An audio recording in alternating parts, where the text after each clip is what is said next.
Welcome to the Low Carb MD podcast. No one is beyond help. No one is beyond hope. As we have always said, we're bringing you medical information and cutting-edge science, but none of this is medical advice. Please seek out input from your own doctor.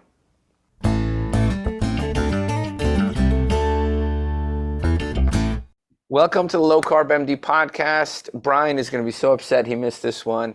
He's out, he was in Guatemala, he's out moving to Arizona, so he cannot make it. He's going to be so upset.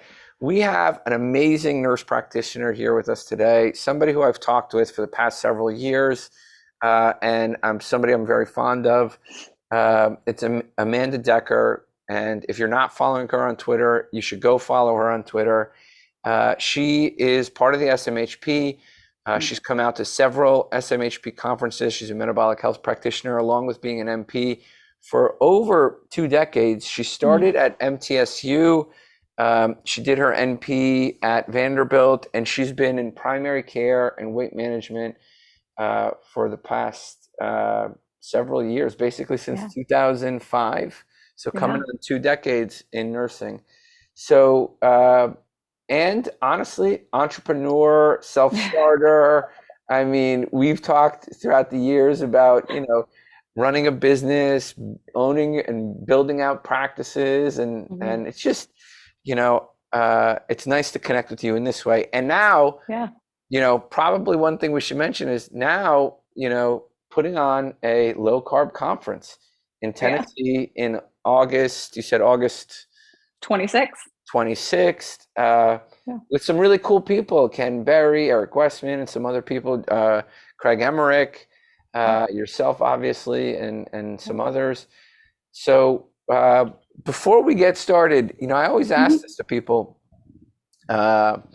before we figure out how you got stuck with us crazies, what brought you to nursing? I'm always curious, what brought people to medicine, to nursing, to healing? I know this is going way, way back, but I'm always interested to hear what brought you in. Yeah, so you're going way, way back with me. I have wanted to be in medicine since I can remember. My mom remembers me at age 5, doctoring my dolls and saying, this is what I want to do. And I never really had to drive any other direction. It was always towards medicine and helping people. That was just kind of what I want to do. I want to make people better. And then I was headed to medical school. I was going in that direction. I had several people helping me line up, getting ready to get into some good medical schools. And I took a step back and I got married. I fell in love.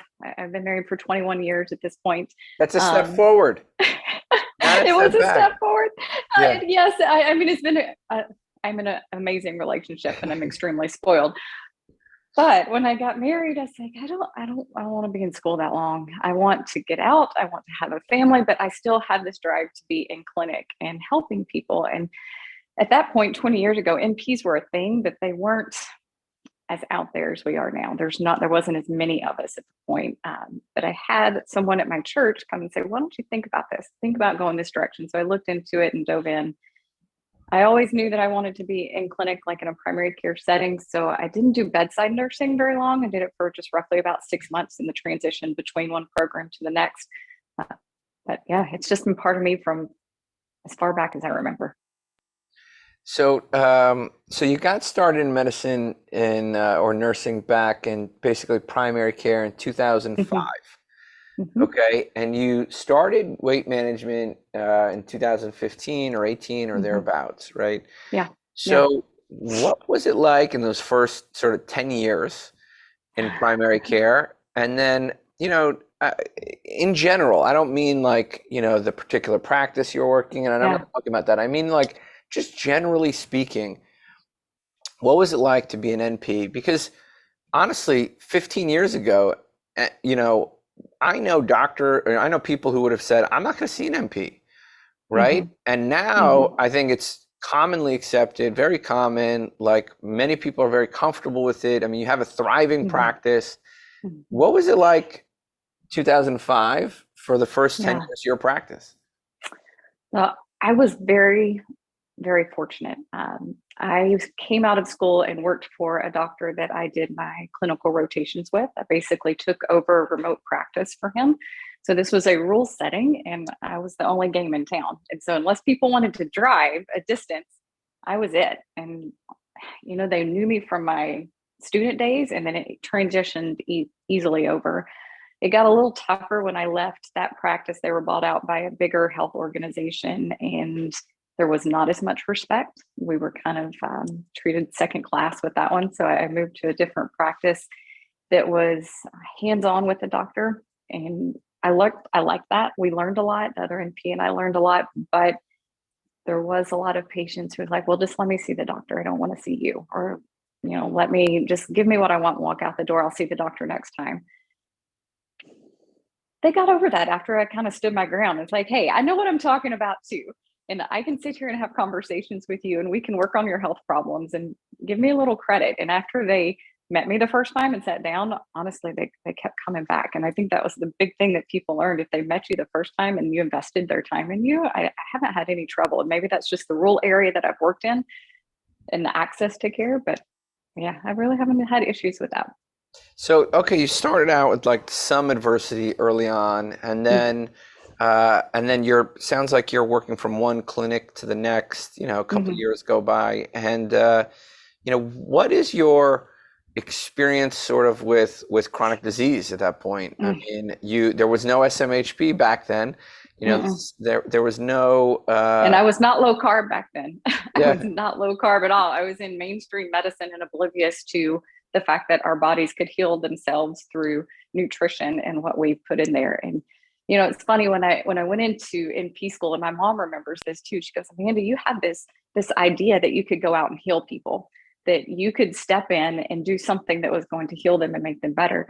But the first probably 10 to 12 years of my career, I don't know that I made anybody better unless they had a sinus infection or UTI. It's like, okay, that I can give you something that I can make you better. Otherwise, it became just this hamster wheel of, okay, here's your next medicine. Here's your next dose increase. Come back and see me in 3 months. And it was all a numbers game. And that just got freaking old, man. It really did. And I remember reaching a point to where I was like, I can't do this anymore. I literally cannot do this anymore because I make no one better. And I'm just a legal drug dealer is what I felt like. I just felt like a legalized drug dealer, and something had to change. And I may go completely off topic here, but at that point I looked internal. I said, I made myself better. How did I make myself better? And I did that through nutrition. I didn't do it through drugs. I did it through nutrition. And, I had my own personal weight story. I was overweight from a young childhood. And I had been on and off many different diets. And finally, after the birth of my son, who is now 14, I said, something's got to give. So I looked back to the wisdom of my great grandmother, and she said, don't eat biscuits and cookies. So I stopped eating biscuits and cookies and started eating meat and vegetables. And finally my weight got into control. I didn't even know it was low carb at that point. I hadn't read Atkins. I hadn't read any books or anything at that point. It's just kind of intuition. And I stuck with it. Low carb and things came later down the road when I started reading and diving in and listening to podcasts and things of that nature. But when I hit that point in my practice, where I was like, I made myself better. I need to make other people better. What can I do? Like, well, why don't I give them the same advice I gave myself? And so I tested out a little bit here and there, And then it's like, well, I'm seeing people get better. And if I'm seeing these little individual people get better, why can't I do this on a bigger scale? And then I dove into the science. I got my certificate of advanced education from the Obesity Medicine Association. I found out about the SMHP through actually your podcast and got my metabolic health practitioner through that. I dove in further after that and became a certified ketogenic nutrition specialist through American Nutrition Association. And I went to my work at the time and I was like, all right, I'm doing weight management. And they said, what? Are you crazy? Are you crazy? I'm like, no, I'm not crazy. I'm either going to quit because I'm burnt out and I can't do this anymore, or I've got to do something to make people better and make me want to come to work every day. So I'm going to do weight management. I said, well, if you think that's going to work, go for it. And it's exploded. It's exploded. And even my nurse came to me one day and said, I'm really surprised that people want to do this diet thing, Amanda. everybody's looking for that next best pill. And I was like, well, everybody's been there and done that. Somebody's got to offer them hope. You've got to offer them a different avenue, a different path. And that's what we were doing. And we stopped taking primary care at that point and are migrating over to just a weight management program. I didn't kick my primary care people out. I wasn't that mean and told them to go find somebody else. But as they are unfortunately dying off or leaving, moving out, things like that, our weight management practice is growing. I'm not sure if I stayed on track there or not, Tro, but no, kind of where my story took me. Yeah, I mean, look, you hit the nail on the head. Basically, it sounds like you were fed up. Yeah. You're fed up with some of the the impositions of being a sort of general practitioner, primary care.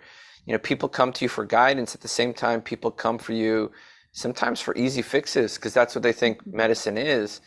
And in weight management, there's in metabolic health, there's no easy fixes, right? There's no point system. There's no counting. There's no, it's matching, a patient who wants to make a change with a doctor or an NP or a PA, who knows how to make that change and how to foster that change and how to foster hope and how to build, build on a patient's motivation. So how did your practice start? So it sounds like, first of all, you have a practice there that's highly supportive. I want to hear more about that because that is rare. I know a little bit about sort of the business of medicine, and one, you have a lot of autonomy. Two, you got to choose your office, how it's set up, three, you run the show there. So tell us about sort of the business side in terms of, how did that autonomy, that didn't just happen, right?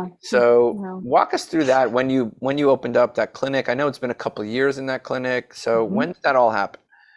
Yeah. So when I started diving into weight management, I was actually sharing clinical space with a pediatric nurse practitioner.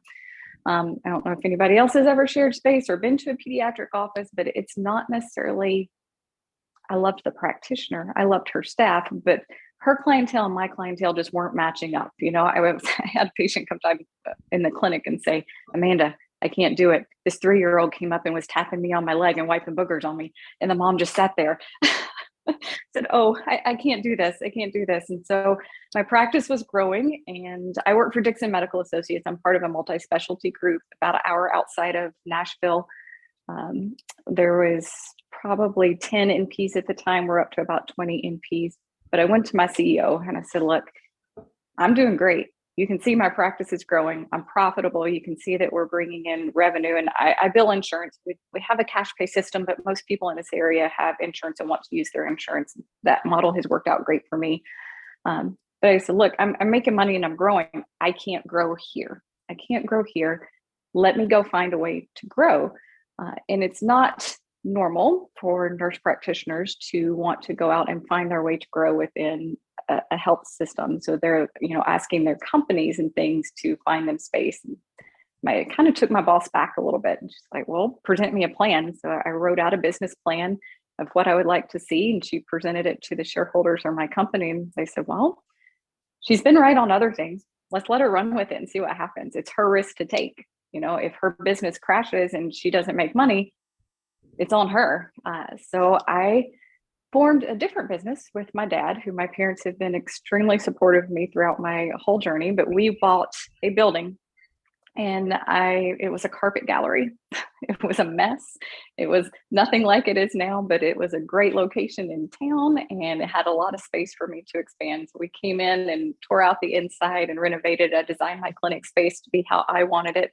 Something that is comfortable so that when my clients come in, they feel like they're walking into a spa, not into a medical facility. All of my seating is in large benches. Like my husband actually redid church pews. We found some old church pews and he redid them for me and I put nice cushions on them. And that's in my lobby and in my exam rooms, have different sizes of that. So no one has to worry about arms on their chair or if they're going to fit or if the chair is going to hold them. They can feel extremely comfortable there. There's a nice fireplace in my lobby. There's some music playing around. It's just a very comfortable environment. So I renovated this building. We moved in July of 2021. That's when we bought this building and moved in. And since then, it's just been adding one Wow, step I didn't to the realize next to the next. it felt like it was longer than that. I felt like we were talking 3 years ago. Maybe you were just thinking Well, about the building. yeah, I actually bought the building in probably the end of 2020, and it took about 6 to 9 months to renovate it and get moved in here. Got it. Got it. So that's funny. So it's where, and I hear in all my jealousy, I hear you're adding some cool stuff to the clinic. So what are you adding? I am adding something called a vitality booth. So I like to create services that can be beneficial to my patients that honestly don't take more of my time, but can add to our therapies there. So the vitality booth has got red light therapy to it. It has been shown to be beneficial in things like speeding metabolism, but also with skin conditions. I have psoriasis. I've had psoriasis from a young age, and I use that as part of my treatment plan. The red light therapy, it just kind of helps to decrease the inflammation in the skin. It also helps with wound healing, helps speed up recovery after muscle illnesses or injuries, things like that. But the vitality booth has 3 different red lights. It also has salt therapy. So it's great for sinuses. And if you've ever been to Tennessee and been here long, you know that the sinus issue is a big deal here. We're kind of a melting pot of different allergens from different places. So it's got that going, and it's going to have oxygen pumped in. So you have an increased oxygen intake, which can help speed metabolic rate and brain power and just help you feel good. So we're adding that on. Let's see. Ooh, I didn't even tell you the good part about, or one of the good parts about my clinic. I have a full kitchen and classroom in my clinic space here.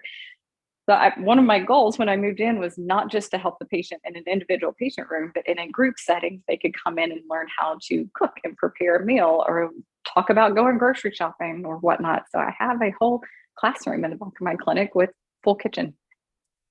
But I don't know any other clinics that have that. You have a full kitchen. That's crazy. Yes. So you could actually show them. I mean, that's kind of awesome. You could show them sort of how to cook, but I can't imagine you're out there cooking too often. Maybe the health coaches, right? No, actually, we kind of split it. I've done a couple of classes. I have another NP that works part-time with me 1 day a week. She's done a couple of classes, and then my health coach has. So we don't get to do it as much as we would like because we are all busy working moms. But the patients love it when we get to, because it's just a different experience. And the group setting, I think you and I both have seen that groups can help speed learning or foster learning and support and make people feel not alone. And these people, when they come into the class, they don't know each other. Most of the time they're coming individually, but by the end of the 2-hour class, they feel like family, and they've shared each other's story, and they've shared tips and tricks, and it leaves them invigorated and ready to take that next step in their journey. So group settings are amazing for weight management as well as a slew of other things. Got it. So you're hustling along, growing, and that's just great to hear. Anything, any cases you've seen over that time that have stood out to you? Any, I'm sure you've at this point reversed diabetes countless of times, but what's stood out? Let's do this. In the last 5 years, the medicine you've practiced, what you've done, both entrepreneurially and for your patients, and, the kind of care you're delivering to them, what would you go back and say to that person who's just out of, NP school at Vanderbilt, 2005, starting primary care, telling her patients like, I can do this, just, believe in me. So what would you tell that person? Because there's going to be an NP or PA listening to this right now. Yeah. And they're going to want to know, how do I be an Amanda Decker? Yes. So I've been a preceptor for NP and PA students throughout my career.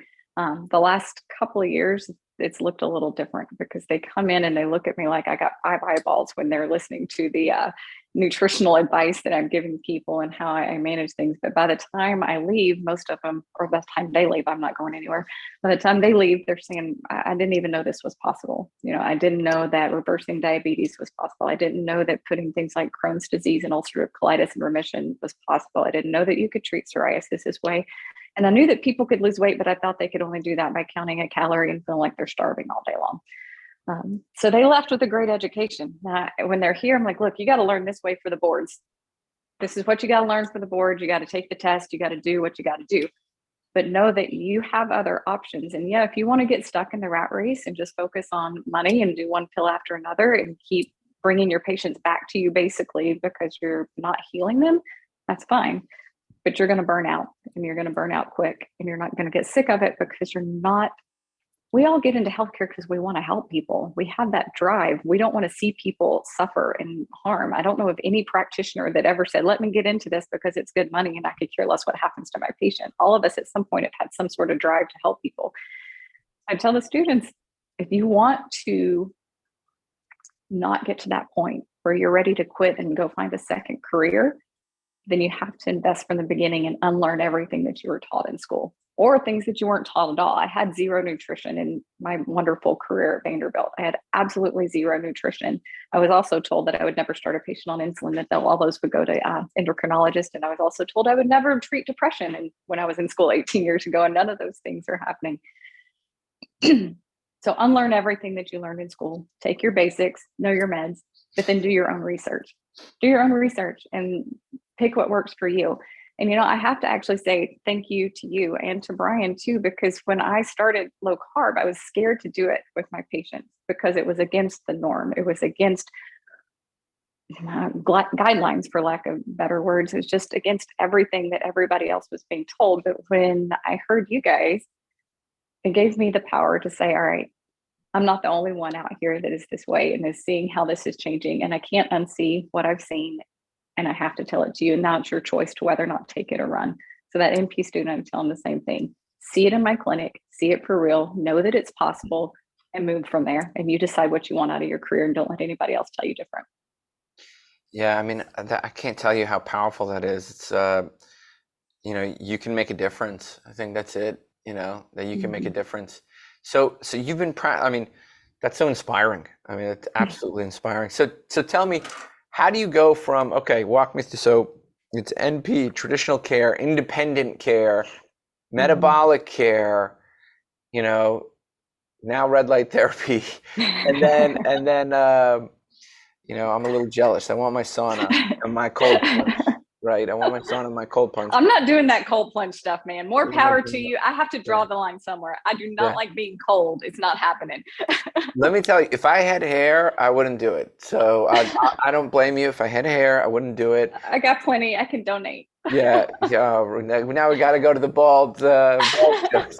Okay. So you have, so you're sort of the, you know, now you're becoming, you know, which is interesting, you know, like sort of this progression, right? Mm-hmm. So independent doctor, metabolic health and independent doctor, independent metabolic health doctor who's, you know, educated, certified, helping others, you know, then being a mentor, right, to others, hiring others, working with others, teaching students, and now, you know, sort of culminating with a conference. So help me understand, you know, how it started that you're like, I want to do this conference, right? So I know who's behind it. I can tell you right now, it was Ken. This is all Ken. I know it. Okay. No, it was actually all me. It's all you? Okay. I was like, it was all me. Ken must have been like, let's do this. And he was on board. Yeah, he was on board from the beginning. But yeah, it really came from, I was in practice again, and I'm helping, you know, you're helping one person at a time. And I am really good at that speech behind closed doors, me and that one person. But it got to the point where I was seeing my new patient was backing out. And I'm like, man, I want to help this person, but I can't get to him for 4 months. Can't get to him for 3 months. Can't get to him 6 months. I'm just me. I'm only me. I can only do so much. So I got to another one of those points, that kind of fork in the road, like I did when I went to weight management. I was like, I have to do more. I have to do more than what I'm doing right now because there are so many people that need help. And then I had been to conferences, and I was like, hey, at these conferences, everybody is tuned in, and you've got people at different levels. You got people who are experts at this, and then you got people who are newbies and just kind of trying to figure it out. But I was getting a big kind of following here in my local town and surrounding areas. Like, why can't I do something here? Why can't I bring something here and show these people? So I was at FOCA. So the SMHP conference Boca in January. It's when you had COVID. What was that? January 2022. Yeah. Yeah. Yeah. And I was having dinner that night, and Ken was at my table, and we had met. We had a couple of Tennessee low carb provider meetings. Just some of us get together, supporting each other. We'd met before that, and we were chatting. I was like, Ken, we got to do something in our own area. Why we need to do something here. Why are we going all across the US when we have a great stage right here? He said, you're right. I was hoping you would ask me something like that sometime. Let's make it happen. So I made it happen. And that first year in 2022 was it was low key. It was in the high school auditorium of where my husband teaches. My husband's a high school teacher. And so we borrowed his auditorium. It was a half-day event. I spoke. I had a diabetes specialist speak. Ken spoke. And then we had a Q&A with Ken and Nisha, his wife, and the two of us. Had some local vendors, like some local low carb bakeries, which I have 3 here in my area. I'm not saying it's because of me, but I'm just saying it took off, and I got 3 low carb bakeries, Leo, right here in this area. We had them. We had some farmers. My family's also a Black Angus cattle farm. It's been in my family for 100 years. They were there, giving out information, that kind of thing. And I got great response. We sold 234 tickets to this little event the first year that I had it out, and had 178 show up. We had a COVID spike that week, so a lot of people couldn't come because they had COVID. But people said, do this again. Please, please, please do this again. Well, there was one problem with the high school auditorium. It's auditorium seating, and not everybody fits in that stadium auditorium seating. And so it wasn't very comfortable. So it's like, all right, we got to grow. We got to do something bigger, because I want to reach people that need help. And this was great for a start. And obviously there's a need for it and a desire for it in this area. So I found the only venue in my area that could seat over 100 people very comfortably. It's Montgomeryville State Park and Conference Center. And I made it bigger. It's a whole day event this year. We've got multiple speakers. We've got some support coming in from Keto Chow, and Paleo Valley is going to be there. I've got another podcast, a new startup podcast called Express All Health and Wellness. They're going to be there. They're also starting an organic coffee company, but just to get the message out to more people. And what I'm noticing at my registration already is, I've got a lot here from this area, but I'm pulling from the states around me.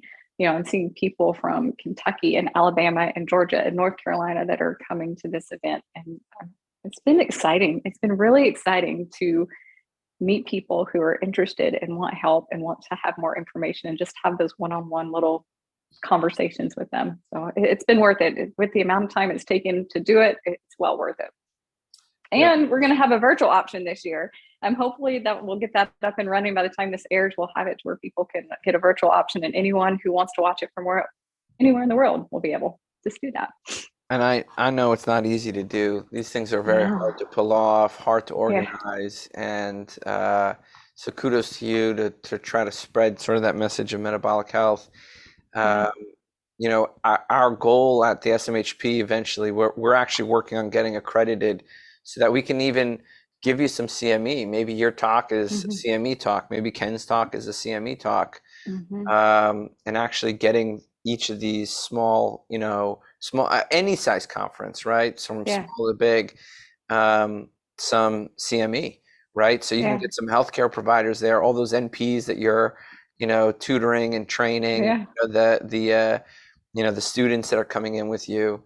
So this is going to be exciting. So who's the lineup? Ken, Craig, so Ken Berry, Nisha Berry, Craig Emmerich, Eric Westman. Autumn Weathers. She does Watch Autumn Keto. I'm going to be there speaking. And then I have Jennifer Williams, who is a diabetes and cortisol specialist, that's going to be there. Awesome.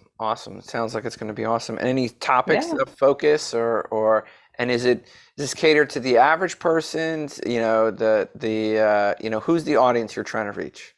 Yeah, so this particular event is called Low Carb for Better Health. You can find more information at lc4bh.com. It's more for the average person, so just the everyday person is out there. I do have a couple of healthcare people that are not speaking that are coming, which excites me, just that they're coming to hear the stories and things of that nature. I haven't heard anybody's topic yet. I think mine actually might center around, I came to low carb for the weight loss and I stayed because of this. and then tying in how I am a low carb mom and how I use that in my family and that kind of thing. Just parents need help. They need help in figuring out how to nutritionally raise their kid in this crazy food world that's out there. We should talk about that, actually. So, I tell people, the gist of low carb is, protein and vegetable, right? Mm-hmm. Meat, fish, chicken, eggs, Greek yogurt, and vegetables, right? Mm-hmm. For my kids, it's, protein, vegetable, and fruit, right? Protein, vegetable, and fruit. And the tough parts become sort of the birthdays and the holidays and stuff like that. My wife takes care of that.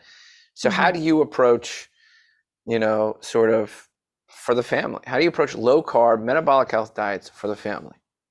Yeah. So in our house, we do pretty much the same. Everybody eats the meat and veggies. The kids can have fruit. I don't really limit their fruit, and I don't necessarily limit their veggie either. They have a little bit more of the starchy veggies than my husband and I have. I'm interviewing my kids on my Facebook Live this Tuesday. Who knows what my kids will say about what they eat in a daily type thing. But here's what I tell parents: we get one shot to get our kids nutritionally sound before they leave our house. We get one chance, just like we do with their education, with their spiritual development, with their emotional development. We get the same one shot with their nutritional development. And yes, we can lead by example after that. But I have to make my home the good place, the safe place. They've got plenty of opportunities outside my home, within school, within church, within those birthday parties, to be exposed to the crap that's out there. So my home has to be a safe place, and they are going to eat whole foods. It's maybe not quite as low carb as what my husband and I, but it's whole foods based. So, my daughter has the Greek yogurt with chocolate collagen in it for breakfast. This morning she had apple and sugar-free peanut butter, just because she's not a big person. My son is a bigger meat eater. But my son's 14. He's now getting out and about a lot more than what I would like him to. And it scares me just a little bit. But he's making choices out there that aren't necessarily the choices that I would have for him. But at home, he's good. He knows he's good. And same with my daughter. Well, my daughter's a little different. She has a huge, she's gluten sensitive, very wheat sensitive. So even a lot of the low carb products that are out there really upset her belly. So she stays on top of it. She'll tell you, if I eat that, I'm going to have a bellyache, and I don't want a bellyache because that is no good. And at 8 years old, she's reading labels. She's telling people exactly why they shouldn't and should not have foods. So she stays on track. My son, not so much. But yes, meat, vegetables, eggs, repeat, some fruit, throw it in there, keep it simple. My kids want to be like every other kid and have things in packages. I don't know what it is about having something out of a package that just makes their little brains go, oh, I'm something special. So we try to find some of the products out there that, thankfully there are products out there, some of the granola bars that are made more out of not granola, but more nuts and maybe a little bit of dark chocolate that make them feel like they're being included. They like to have pretzels and chips and things like that. And we try to steer more towards nuts and maybe some pork skins. And we did find a grain-free pretzel that I let them have every once in a while. It's not something I eat, but my kids are very healthy at this point outside their health. My son has psoriasis like I do. My daughter has the IBS. So outside of that, they're not overweight. They can tolerate a little bit more than I can. But yeah, we try to make them inclusive. Now, parties, birthdays, things of that nature. So my daughter, as I said, is very sensitive to wheat. And so I'm not going to let her go to a birthday party and have a cupcake. I will either make a cupcake and send it with her so that she has her own, especially family birthday parties. Most of my family's low carb at this point, so they're all making low carb cupcakes. But before that, I would make 6 cupcakes for my family and take them, and everybody be jealous and want mine because they looked good. So that she feels like she's eating normal. At school, I wish I could homeschool my kids, but that's just not in the cards right now. That, when kids bring in cupcakes, she wants to have something special too. She feels like she's missing out. So I do let her have a small little Rice Krispie treat. It's grain-free, but it's under 10 grams of carbs for her little body. I think she can handle it. She ran it off.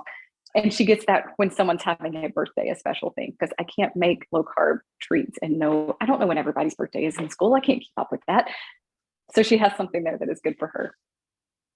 Yeah, that sounds exactly like basically what my kids do, except, I have a wife who makes low carb treats. So you probably got them ready and on hand at any moment. Yeah, pretty much. I mean, it's a blessing and a curse at the same time. Yeah. But, which I'm working on that, because I didn't tell you that either. So in my lobby, I now have this cute little retro red refrigerator, and 2 of those local low carb businesses stock food in there. So if my patients or my family wants access to a treat or a meal and they don't have time to cook it, they can stop in, purchase from one of the low carb businesses, and leave with it. So, getting access to that. So I guess I now have better access. I just got to pay attention to the school calendar.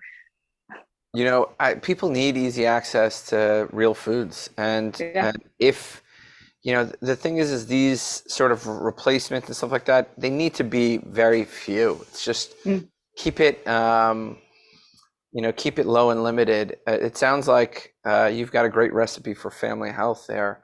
Yeah. I'm just curious, did you notice any changes in your psoriasis or your son's psoriasis?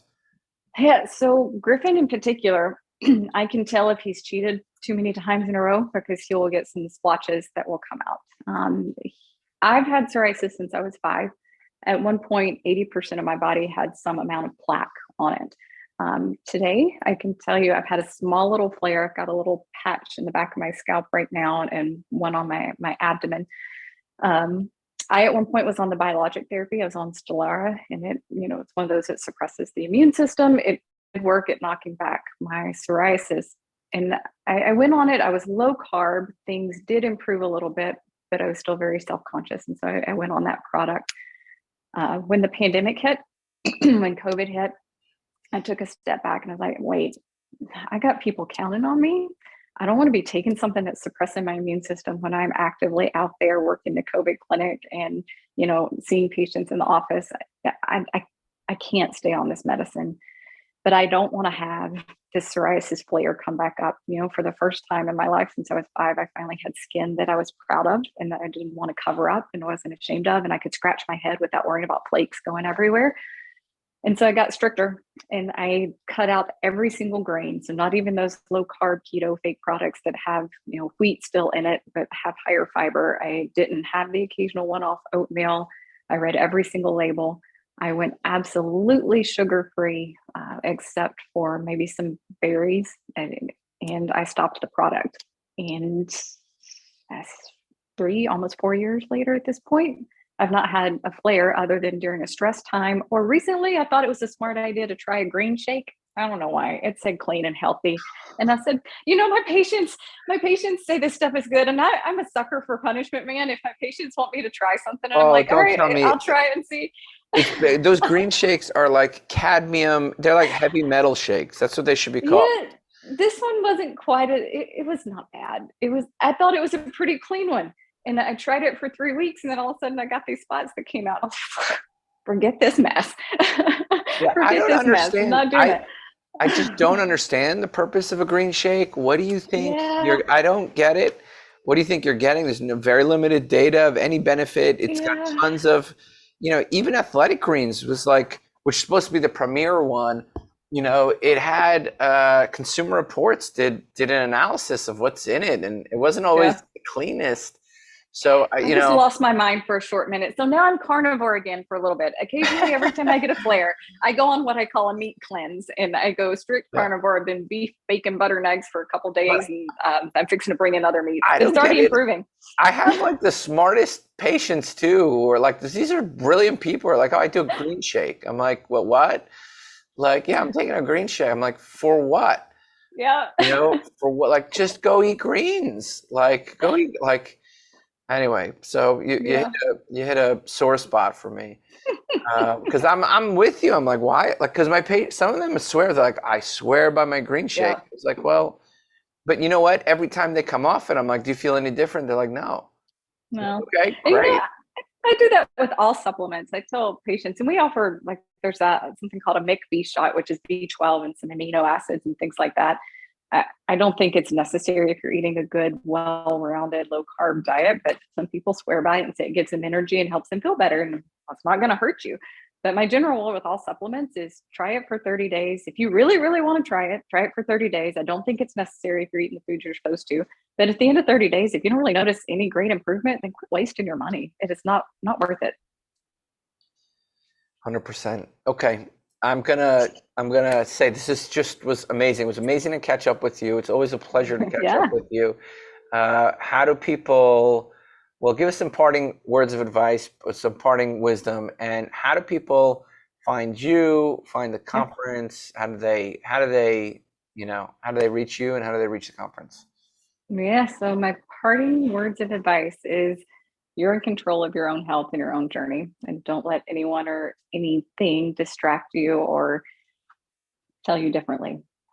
Don't buy into the learned helplessness of it's your genetics and you can't do anything about it, because yes, your genetics may predispose you and get you ready for certain illnesses, but it's what you do with your life that is going to make most of those things come out. There's some things that are out of your control, but most things in your life are within your control, and take charge of that.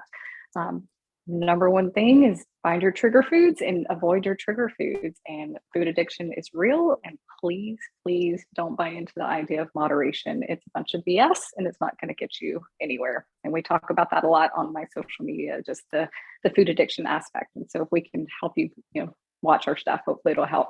You can find me on Twitter, Facebook, and Instagram at Decker Less Carbs. That's my last name, Decker, less Less Carbs. And if you can't spell carbs, you probably shouldn't be watching this show anyways. And then our conference, you can find us at lc4bh.com. The tickets are sold through Eventbrite, and hopefully soon, like I said, we're going to have that virtual option so anybody can watch it. Yeah, I'm a little upset I didn't get an invite. That's, maybe next year. You want to come next year? I'm thinking about making it a 2-year event next year, or 2-day event. Yeah. Good luck to you. I'll make it next year. This year not. Maybe next year. Certainly. Yeah, I'm trying to put some space between me and San Diego next year so that I can have more people come. All right. Thank you, Amanda. Yeah. Thank you, Tro.